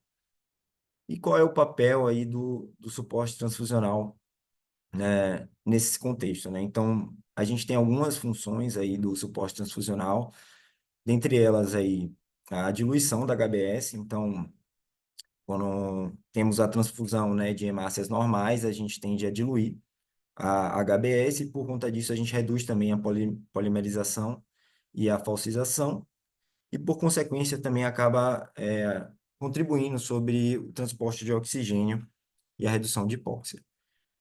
Outro fator também que age com suporte transfusional diz respeito à supressão da eritropoese, né? O aumento crônico de HbA normal reduz a produção endógena de HBS, que é mais ou menos o que esse esquema aqui traz para a gente, né? Então, a diluição do HBS, a supressão da EPO, aumento da oferta, né? Tecidual de O2 e o maior tempo de vida das hemácias saudáveis. Bom, e quais são aí os tipos de transfusão, então, que podemos realizar nesses pacientes, né? Então, primeiro tipo de transfusão é a transfusão simples, que consiste na administração do concentrado de um doador saudável, e a transfusão de troca, que ela pode ser manual ou ela pode ser automatizada, né? A manual, ela é feita, a automatizada, melhor dizendo, é feita por uma máquina em que você realiza o cálculo, né? E isso é feito de uma forma mais precisa, digamos assim. Então, falando aí um pouco sobre os tipos de transfusão, né, que é o ponto da nossa aula, e também quais são os benefícios e prós e contras de cada uma delas. Então, da parte de transfusão simples, né, o principal benefício é o menor custo, né, complexidade e a menor quantidade de unidades que se usa. Mas a gente vai falar também das complicações relacionadas, mas os contras principalmente tendem a ser a hiperviscosidade, uma possibilidade também, né, nesses pacientes, sobrecarga volêmica e de ferro, né? Esses pacientes costumam fazer muito sobrecarga metabólica de ferro.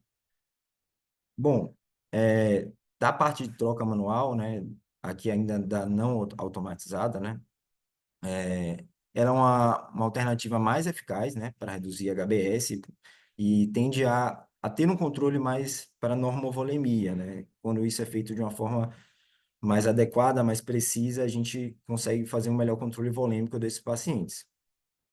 Os contras, né, principalmente dizem respeito à maior quantidade de bolsas, e também do treinamento da equipe, a precisão de metas, acaba que, por ser uma questão manual, tende a ter uma variabilidade maior. Bom, da parte da eritrocitoférese, que é exatamente essa troca automatizada, a gente vê que tem muitos prós, né? É uma alternativa aí mais eficaz para reduzir HBS ainda. tem esse controle volêmico ainda mais preciso. O procedimento, ele costuma ter as metas pré-programadas, então isso facilita também, né, no manejo a longo prazo.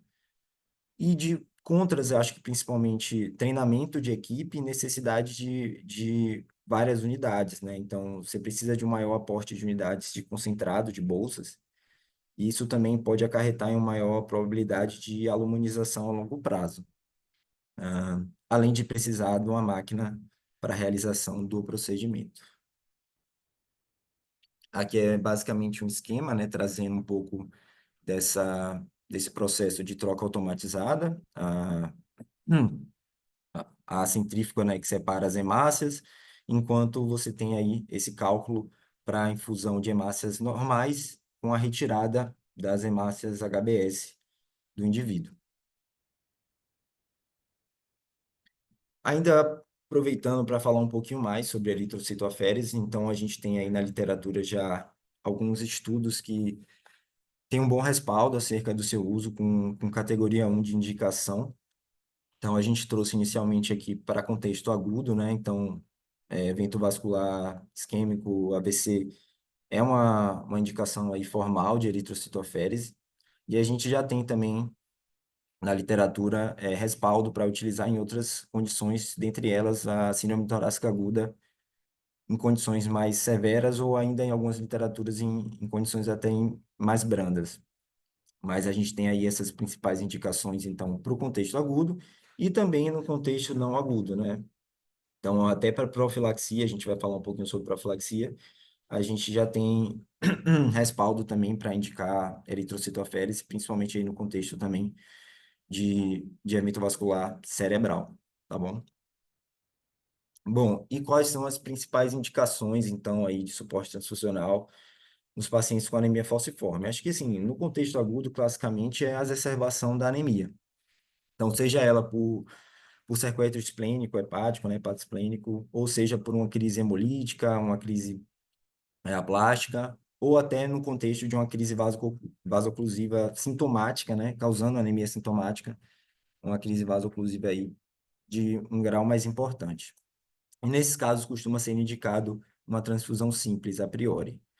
Aqui a gente comentou, né, sobre a questão do AVC, a indicação da eritrocitoaférese, a questão da síndrome torácica aguda, você pode ter ambas indicações, né, tanto de transfusão simples como de eritrocito. Colestase, então a colestase intrahepática é uma complicação muito frequente também nesses pacientes, e também é uma entidade que costuma ter também indicação de transfusão simples e eritrocito também. E um ponto aí também que a gente vai acabar falando é sobre o manejo pré-operatório desses pacientes, tá bom? Que costuma ser indicação de transfusão simples mesmo. Bom, na avaliação a longo prazo, né, ou seja, esses pacientes aí que têm indicação de transfusão crônica, a gente tem algumas indicações, né? Então, um quadro aí de síndrome torácica aguda recorrente, não controlada, por uso de outras terapêuticas, né? No caso, a hidroxureia, a principal entidade aí usada.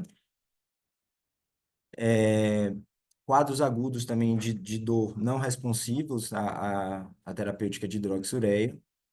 Priaprismo refratário, né, ou recorrente. A questão também da colestase intrahepática recorrente, então aqui acho que entra eritrocito também como uma possibilidade em centros que disponham, né, desse recurso, então...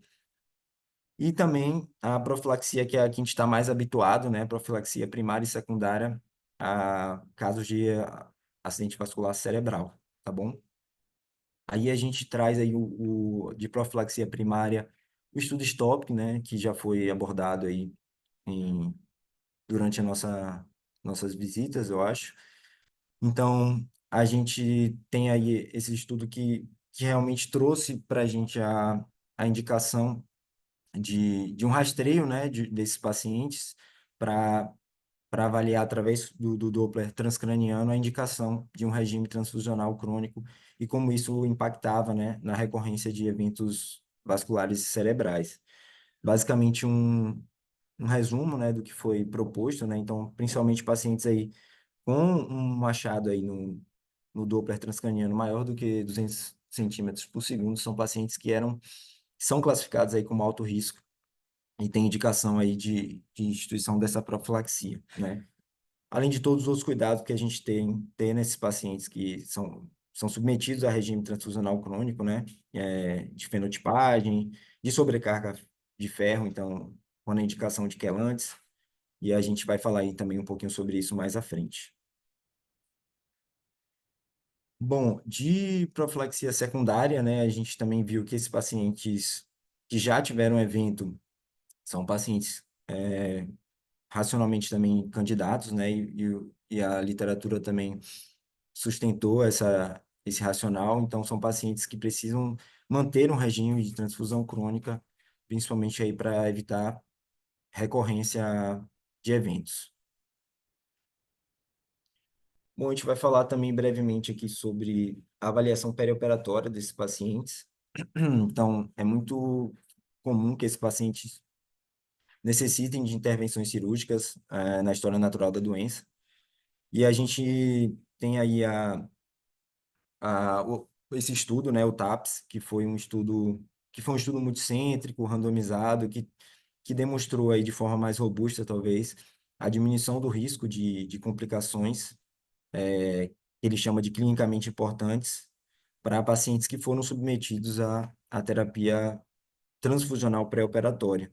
E aí, particularmente, a síndrome torácica aguda é citada aí como fator mais relevante a ser evitado na, nesses casos de pacientes que foram submetidos a suporte pré-cirúrgico, né?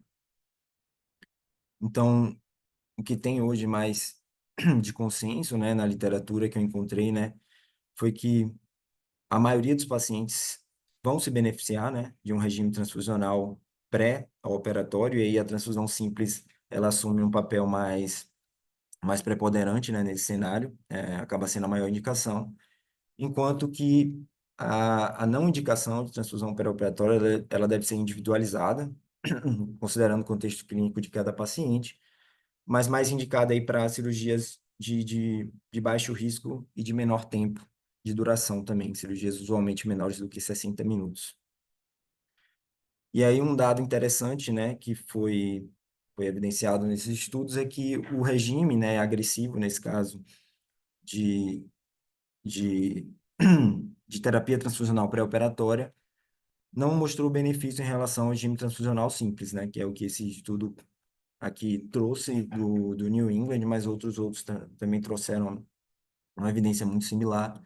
Então, é que ele dividiu em dois grupos, né? O grupo 1 foi um regime transfusional pré-operatório agressivo, projetado aí para esse alvo de HBS menor do que 30%, enquanto o grupo 2 foi um regime conservador, projetado aí para aumentar o nível de HB para pelo menos 10 aí, na verdade para 10.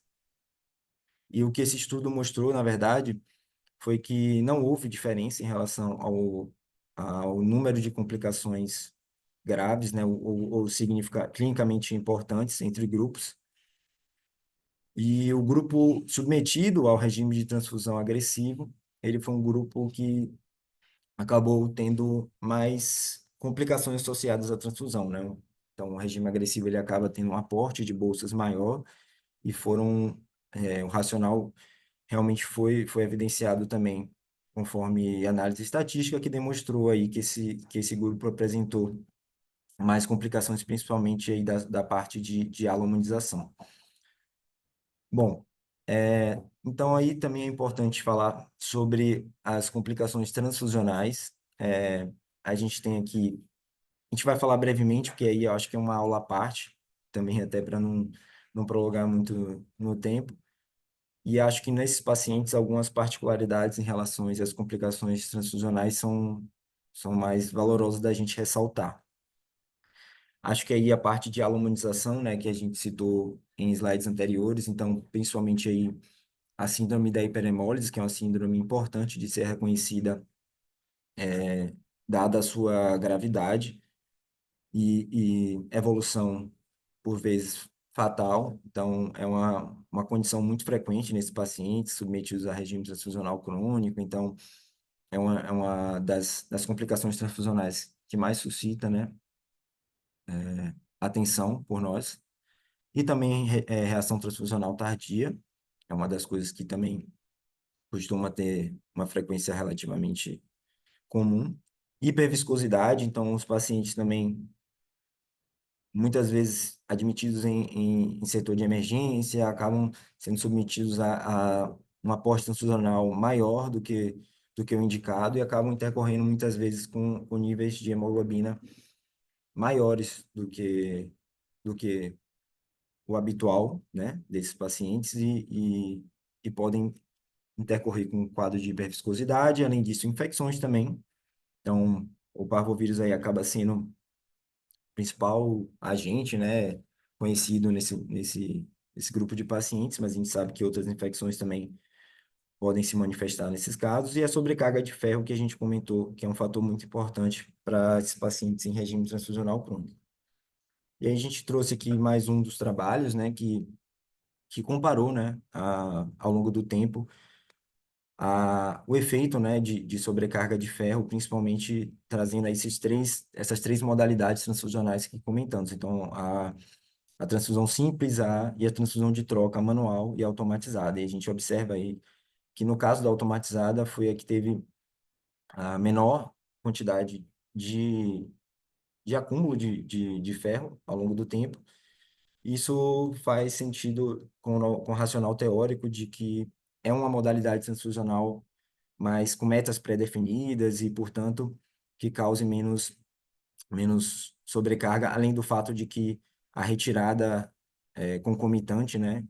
Você vê que comparado com a terapia manual, a diferença acaba sendo bem importante. Então, dada aí a relevância dessa modalidade de eritrocitoférese. Bom, e diante dessas complicações, né, atenção, alguns cuidados pré-transfusionais, né, são vários, aí, acho que os mais importantes dizem respeito aí principalmente à prevenção de aluminização, então a fenotipagem aí dessas bolsas configura aí fator imprescindível, né, para evitar reações transfusionais nesses pacientes, tanto agudas quanto tardias.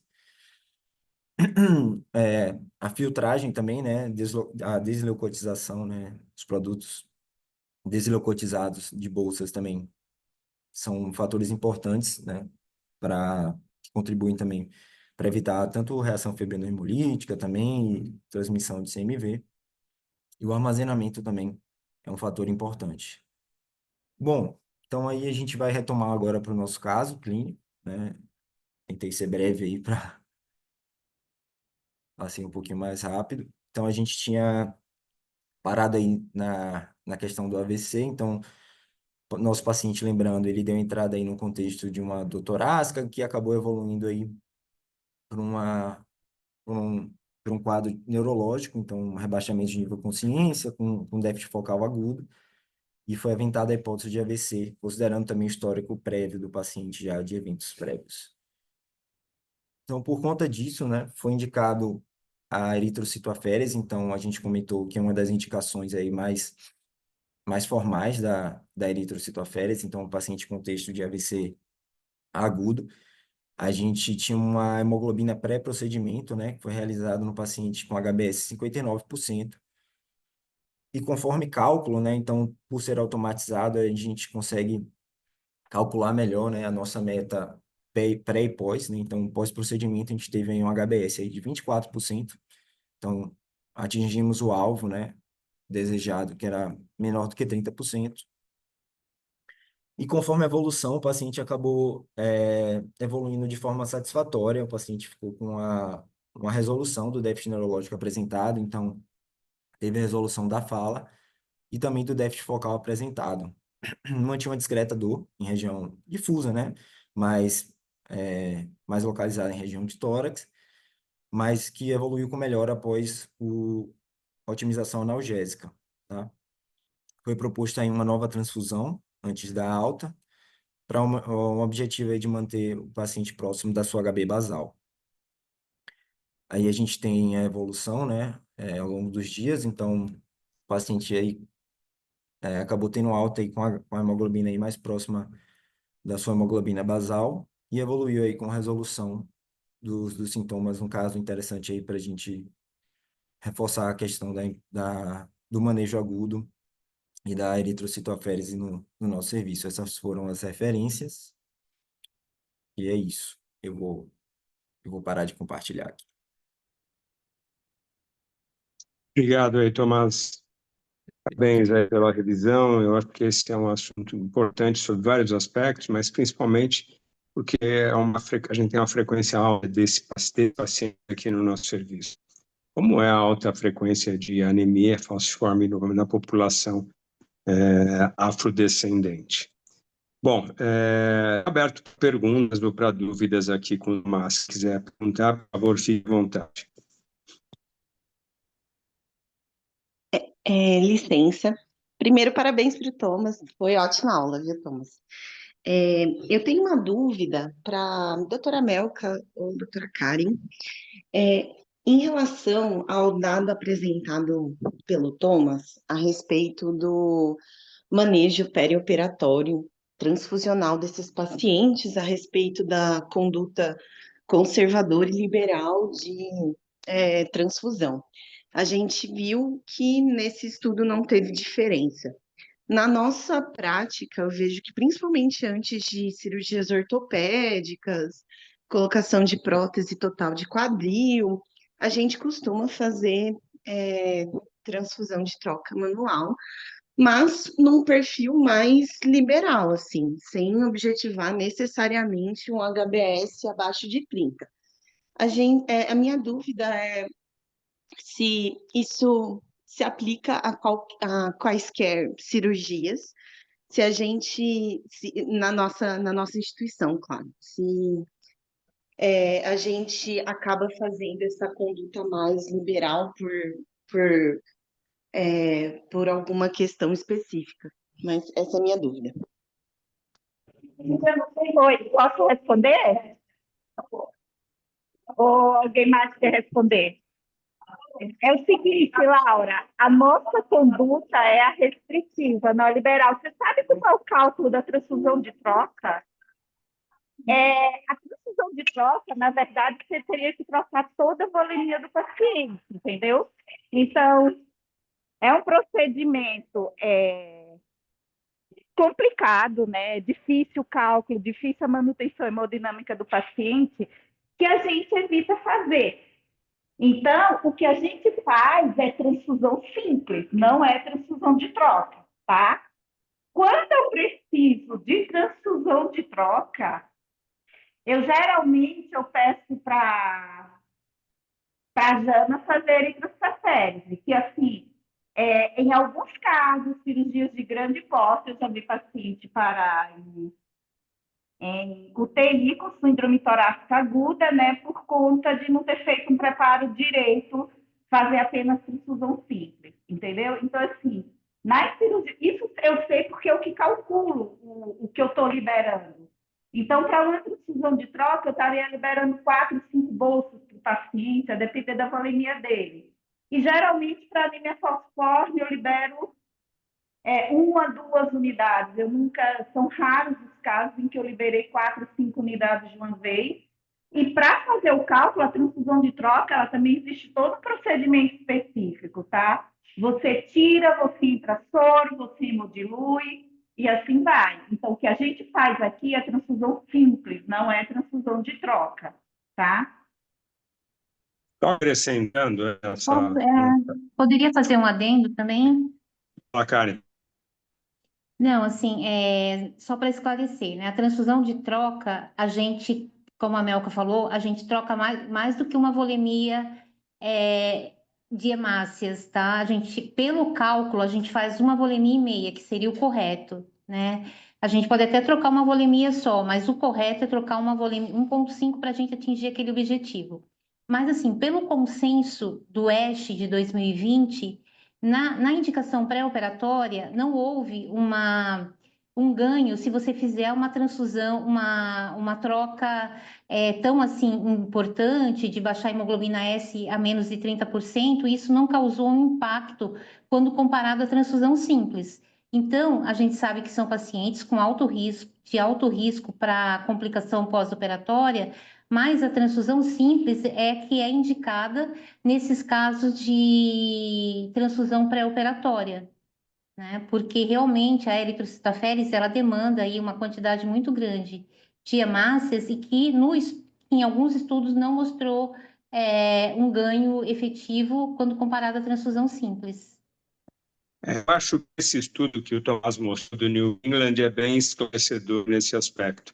E aí, corroborando o que a Karen falou aqui, que a Melka. Agora, eu não sei se eu não me falha a memória, teoricamente, alguns advogam que a troca automática, principalmente, tem vantagens além dessa questão aí da evolução desses pacientes, que é talvez você tirar um componente inflamatório que esses pacientes têm e que é muito relevante no ponto de vista de aloimunização para esses pacientes falciformes, e talvez a troca teria esse aspecto favorável de você diminuir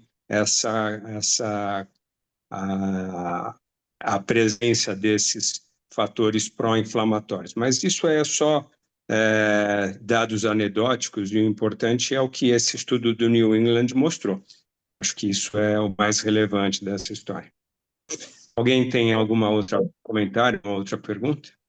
Tanto que pelo guideline da ASFA, né, que é de 2023, que a gente tem atualização a cada 3 anos, é uma recomendação eritrocitoferese pré-operatória, ele está com uma recomendação de nível 3, que no caso não seria recomendação 1 e 2, né, são recomendações que você realmente indica, e 3 e 4 que são indicações que não são validadas pela literatura. O- E é isso. Desculpa, fala, Karen. Sou Não, eu. seria isso. Outra coisa também, assim, quando tem indicação e às vezes a gente não tem a eritrocitoferese disponível, não estou falando para esses casos, mas, por exemplo, AVC agudo, né? Entre a eritrocitoferese e a troca manual, nossa, a eritrocitoferese, do ponto de vista de realização do procedimento, é muito mais simples, porque é tudo muito controlado.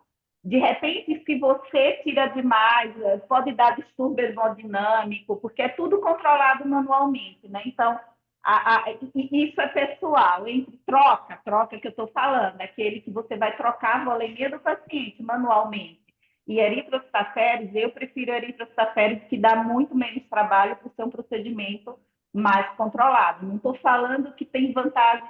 Hoje a gente sabe na literatura que a vantagem da troca manual da eritrocitoferese, basicamente em relação também o acúmulo de ferro, que é maior na troca manual, mas o procedimento em si, a troca manual, por incrível que pareça, ela é mais difícil para você controlar do que uma troca com eritrocitoferese, porque você também tem que entrar com líquido para o paciente não fazer hipovolemia, tá? Alguns trabalhos em trombomina, a gente vai com soro fisiológico mesmo, tá? Semelhante ao que você faria no eritrocitoferese. Outra coisa que eu queria comentar, que foi falado aí, por exemplo, que das complicações de eritrocitoferese por você utilizar mais bolsas seria a imunização. Então, o que hoje tem se mostrado na literatura, o pessoal começa a rever, né, a parte retrospectiva do que houve complicação. E aí vai ter alguns viés também. Mas hoje, atualmente, como é feita a eritrocitoferese em anemia falciforme, você não vê pessoas com eritrocitoferese fazendo mais. A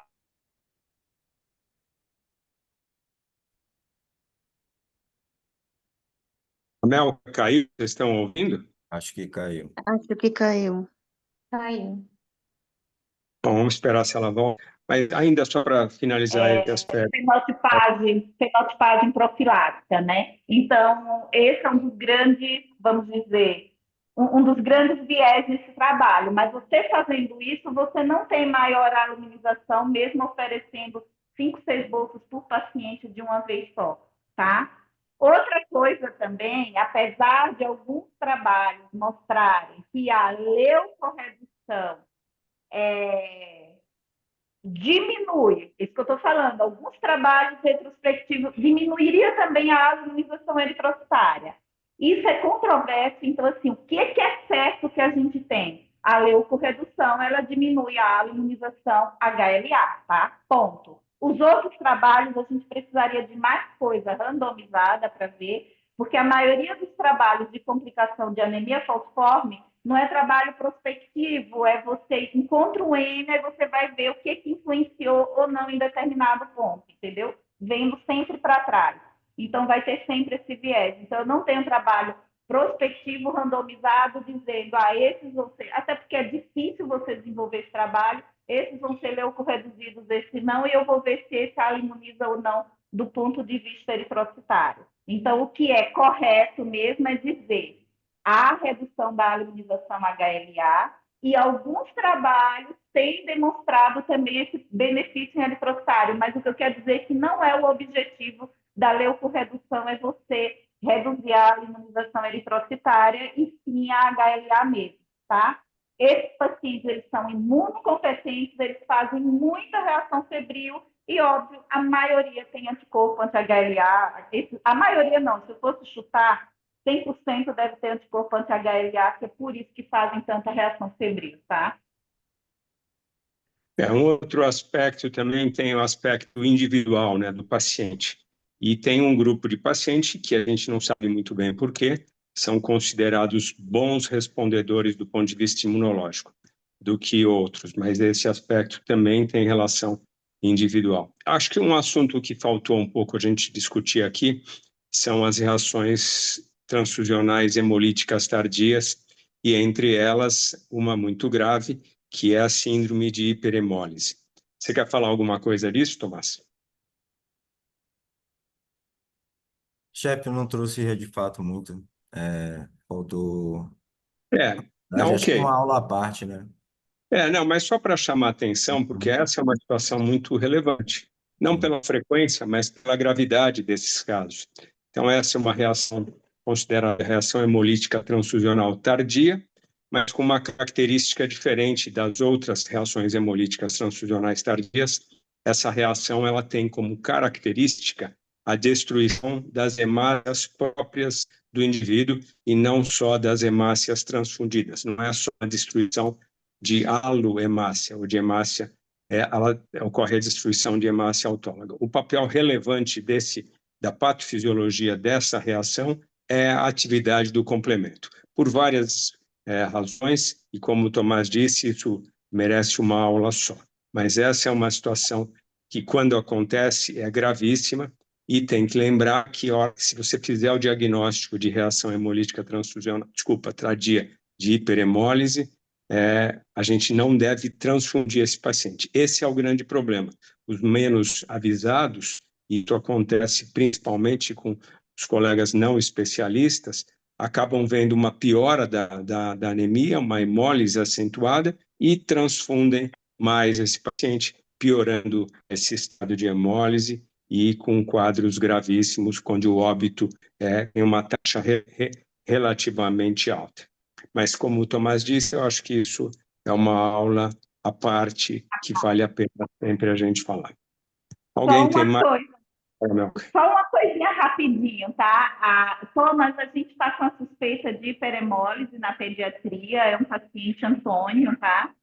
E achei engraçado, foi durante o feriado, certo? E aí eu precisei intervir, porque o pediatra achou que não era. Ele pensou em hiperemólise, mas ele descartou porque o paciente não tinha anticorpo identificado na amostra pós-transfusional. E aí eu precisei falar com o pessoal da pediatria, intervir, lembrando que 60% dos casos de reação hiperemolítica eu não tenho anticorpo identificado novo ou anticorpo novo, né? Então, não tem mudança imunematológica do paciente e a gente precisou intervir. Então, é um caso legal que a gente está acompanhando na pediatria, é um paciente Antônio, não sei se ele ainda está vivo, mas, assim, foi um caso bem suspeito mesmo de hiperemólise, né? O paciente estava com HB de 8 e pós-transfusão foi para HB de 5, tá? É só isso que eu queria falar. Eu acho que é bom você, Melka, falar isso, Thomas, eu acho que fica aqui o gancho para a próxima segunda-feira. Você não está mais, né? Não, chefe, a gente vai ter trocado. Talvez o próximo colega que vier, a gente pode falar um pouco mais detalhe de síndrome de hiperemólise, porque são casos graves e acontecem, como a Melka está dizendo aqui, a gente teve vários aqui, para não dizer muitos, mas teve vários aqui, tiveram vários aqui. Poderia só falar alguma coisinha, David? Desculpa, Karen. Não, só queria, em relação a esse paciente da pediatria, se for o Anthony, ele fez um AVC hemorrágico, tá? No final de semana, na sexta-feira. E havia a pediatra, Patrícia, que estava acompanhando, ela fez uma hipótese de MAT. É meio difícil fazer esse diagnóstico, esse tipo de paciente, né? Mas a gente acabou fazendo plasmaférese, se for o mesmo paciente. No paciente, na quarta e quinta-feira, ele tinha um plasma bastante hemolizado mesmo, mas ele já estava dialisando, ele já tinha uma doença renal crônica dialítica, e daí, depois de 2 plasmaféreses, ele fez um AVCH e a gente contraindicou a continuidade do procedimento. Eu tenho que ver se ele está vivo, mas eu não sei como que ele está, né? Se ele está vivo hoje. Agora, em relação à eritrocitoférese, eu só queria falar mais 2 coisinhas, que é um procedimento que, na vigência do procedimento, é relativamente simples, mas o pré-procedimento é muito importante. Por quê? Porque a gente tem que ter as bolsas fenotipadas, desleucocitadas, e o ideal é a gente ter o hematócrito de cada bolsa para que a gente possa colocar um hematócrito fidedigno no equipamento para que a gente consiga reduzir de forma adequada a hemoglobina S que atinja nosso alvo, né? Então, às vezes a gente faz meio que empiricamente, fazendo uma média geral, mas não seria o ideal. É um procedimento que ainda é pouco indicado. Eu acho que a gente não pode esquecer que hoje, por conta do transplante em anemia falciforme, ele ganhou assim um peso maior, né? Porque ele é utilizado no preparo pré-transplante, então é uma coisa que a gente tem que ter em mente. Então, ele voltou assim, ter um pouco mais de repercussão. Mas a gente faz pouca eritrocitaférese, né? Principalmente também, a gente tem um grande problema nos pacientes com anemia falciforme, que é o acesso venoso. E para fazer o procedimento teria que ter um bom acesso. Por exemplo, se você for fazer de forma crônica, né, para aqueles pacientes com profilaxia de AVC, a gente bate nesse ponto que eles têm um acesso muito ruim. Mas a gente indica pouco, poderia ser mais indicado, mas é um procedimento que traria um ganho importante para esses pacientes. Karen, eu quero aproveitar talvez esse gancho que você está falando, eu estou pensando aqui. Acho que a gente talvez fosse importante falar um pouco de aféreses, de conceitos, de riscos para os residentes novos. E só para lembrar, a aférese tem risco. E esse fim de semana, num serviço privado, que eu sou o chefe do serviço, nós tivemos um paciente, tivemos um óbito durante uma plasmaférese. Uma situação muito grave, rara, mas a despeito de todos os cuidados, nós tivemos um óbito de um paciente fazendo plasmaférese. Então, também tem risco. Karen, se você concordar, talvez na próxima segunda-feira a gente poderia falar um pouco sobre conceitos gerais de aférese ou de aféreses e, enfim, abrangendo, inclusive, riscos desses procedimentos. Então, eu posso, mas poderia ser na outra segunda, não nessa próxima? Eu poderia daqui 2 semanas? Pode, sem dúvida nenhuma. Bom, alguém tem mais alguma pergunta, alguma dúvida? A gente ainda tem um pouco de tempo aqui, se alguém quiser fazer alguma outra pergunta, algum comentário. Não sei se... É só para lembrar isso que a Karen falou,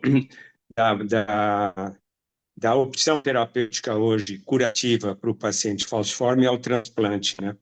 E lembrando um pouco do aspecto da aloimunização, esses pacientes, como a Melka também já disse, eles aloimunizam para HLA.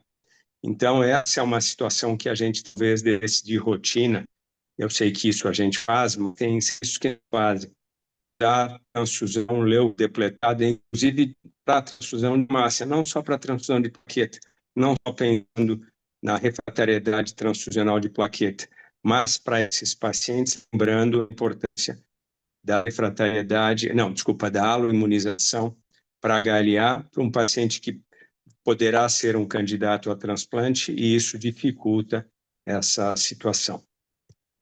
Quer falar alguma coisa disso, Karen?